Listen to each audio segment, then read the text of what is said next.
हिंद दोस्तों, मैं केशव आपका एक और नई वीडियो में स्वागत करता हूं। तो दोस्तों, अगर आपने थंबनेल पर क्लिक करा है, इट मीन्स कि आप जानना चाहते हैं परेशानी आखिर होती क्या है। तो परेशानी एक मानसिक स्थिति है जो कि तब उत्पन्न होती है जब आप किसी समस्या का हल नहीं ढूंढ पाते या आपको समस्या का हल नज़र नहीं आता। और यह तब भी होती है तब जब आप भविष्य की अनिश्चितताओं के बारे में सोचते हैं। आप इतने सारे अनुमान लगाते हैं भविष्य के बारे में, लेकिन उनमें से अगर कोई सा अनुमान आपके सोच के विपरीत चला जाता है तब आप परेशान हो जाते हैं। मनोवैज्ञानिक रूप से देखा जाए तो परेशान होना एक लाजमी प्रोसेस है। बिकॉज ऑफ ये रिएक्शन तब आता है जब हमें किसी चीज़ का अनुमान लगाना हो या हमें किसी चीज़ का हल ढूंढना हो, तो यह हमें आने वाले खतरों से भी अवगत कराता है। लेकिन इसकी वजह से कुछ गलत रिस्पॉन्स भी होते हैं। इट मीन्स कि यह हमें छोटी छोटी बातों को भी बड़ा बनाने की कोशिश करता है। इट मीन्स हमारी थिंकिंग प्रोसेस में हम छोटी चीज़ों को भी बड़ा लेते हैं बिकॉज ऑफ हमारे परेशान होने की वजह से। कभी कभी हम छोटी छोटी बातों को भी बहुत बड़ा बना लेते हैं और हम हमारे दिमाग को मानसिक रूप से थका लेते हैं। और यह समस्या तब ज़्यादा बढ़ जाती है जब हम छोटी सी स्थिति को लेकर बार बार गहन चिंतन करते हैं और उस समस्या का हमें समाधान फिर भी नहीं मिलता।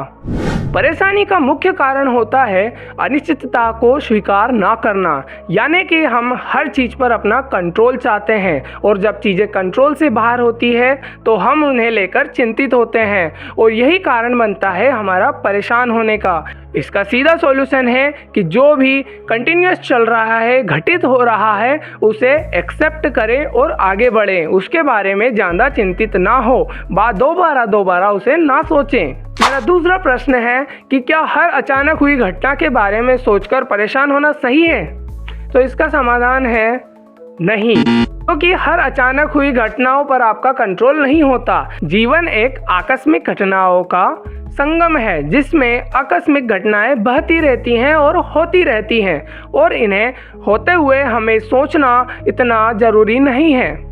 कई बार हम ऐसी छोटी छोटी घटनाओं को लेकर परेशान होते हैं जो कि हमारे कंट्रोल में ही नहीं है। जैसे कि मैं एक उदाहरण देता हूँ, अगर मैं किसी इंटरव्यू में बैठा हूँ और उस इंटरव्यू को 10 और व्यक्ति दे रहे हैं, तो उस इंटरव्यू में परफॉर्म करना मेरा काम है, लेकिन उसका रिजल्ट मुझे नहीं पता है बिकॉज ऑफ वो सारे तैयारी करके आए हैं और जो माइंडसेट है जज का वो खुद ही जानते हैं। जो इंटरव्यूअर है वो मेरे मानसिक स्थिति और मेरे फिजिकल अपीयरेंस को भी देखता है। इट मीन्स कि मैं अगर उसको बार बार सोचता रहूं कि मेरा इंटरव्यू कैसा गया, मैं इंटरव्यू में पास हो पाऊंगा या नहीं, मैं उस कंपनी में काम कर पाऊंगा या नहीं, तो यह मेरी सबसे बड़ी भूल है और मैं इससे अपने मानसिक स्थिति को ही खराब करता हूं। मनोविज्ञान कहता है कि हर अचानक हुई घटना का समाधान आप नहीं कर सकते।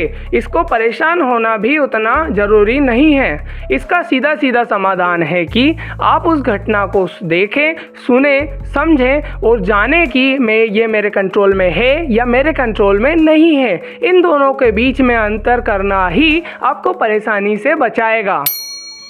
मेरा तीसरा प्रश्न है कि क्या हमारा दिमाग हमें परेशान होकर सही या गलत की संकेत देता है? जब हम किसी चीज़ को लेकर चिंता में होते हैं तो हमारा दिमाग उसे बार बार सोचने की कोशिश करता है और उस पर चेतावनी देता है कि यह सही है या गलत।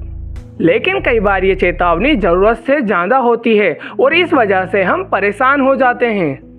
दिमाग का काम है संभावनाओं का विश्लेषण करना, लेकिन जब ये संभावनाएं नकारात्मक होती है तो हमारा दिमाग उसे गलत दिशा में ले जाता है। उदाहरण के लिए, एक व्यक्ति का शव आपके सामने है और जब उसमें छोटी छोटी चीज़ें हैं, इट मीन्स कि उस पर अगर कोई कीड़ा बैठा हुआ है तो वह छोटी चीज़ आपको नज़र आती है, लेकिन उस व्यक्ति का बड़ा सा शरीर आपको नहीं दिखता और आप उस कीड़े की तरफ फोकस करके उसमें खामियां निकालने की कोशिश करते हैं। उस शरीर के इतने बड़े हिस्से को आप नहीं देखते, लेकिन उस छोटे से कीड़े पर आपका ध्यान जाता है और आप सोचते हैं कि क्या यह कीड़ा इसे काटेगा या नहीं। इन छोटी चीज़ों से लेकर ही आपका माइंड आपको डिस्टर्ब करता है, जबकि आप किसी और चीज़ पर फोकस कर रहे थे बजाय इसके कि आप उस कीड़े पे फोकस करने लग गए। अगर हमारा दिमाग किसी छोटी चीज़ को या फिर किसी एक पर्टिकुलर चीज़ पर परेशान है या बहुत दिनों से हमें उसमें प्रॉब्लम हो रही है, तो हमें उसके सॉल्यूशन के लिए गहन चिंतन करके आराम से ठंडे दिमाग से सोचना है, क्योंकि ऐसे समय में लिए गए निर्णय अक्सर गलत होते हैं।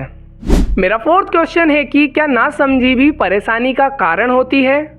जी हाँ, कई बार हमारी परेशानियों का कारण हमारी नासमझी होती है, क्योंकि जब हमें किसी चीज़ की समझ नहीं होती है और हम उस चीज़ के बारे में सोचना चाहते हैं, उस चीज़ को करना चाहते हैं और वह चीज़ हमसे नहीं होती, तो उस चीज़ के बारे में हम हमारा नकारात्मक भाव बना लेते हैं। और अगर आपने यह कहानी ना सुनी कि लोमड़ी को अंगूर खट्टे लग रहे हैं, तो पहले उसे ज़रूर सुन लें।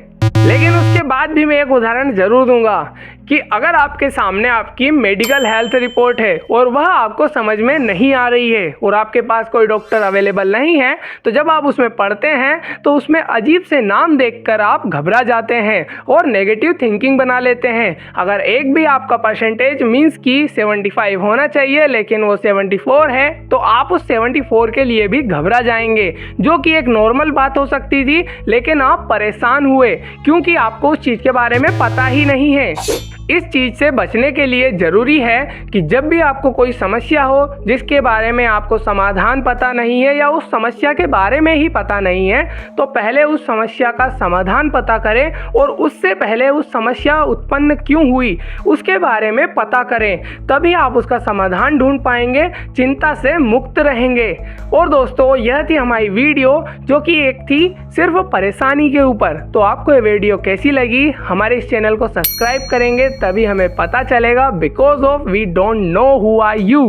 ओके, तो मिलते हैं अगली वीडियो में। आपकी लाइक चाहिए, आपका कमेंट चाहिए और सब्सक्राइब जो है उस घंटी को मंदिर की जाते ही बजा दें, ताकि हमें पता चल सके कि आप हमारे चैनल पर आ चुके हैं। तो ठीक है दोस्तों, मिलते हैं अगली वीडियो में।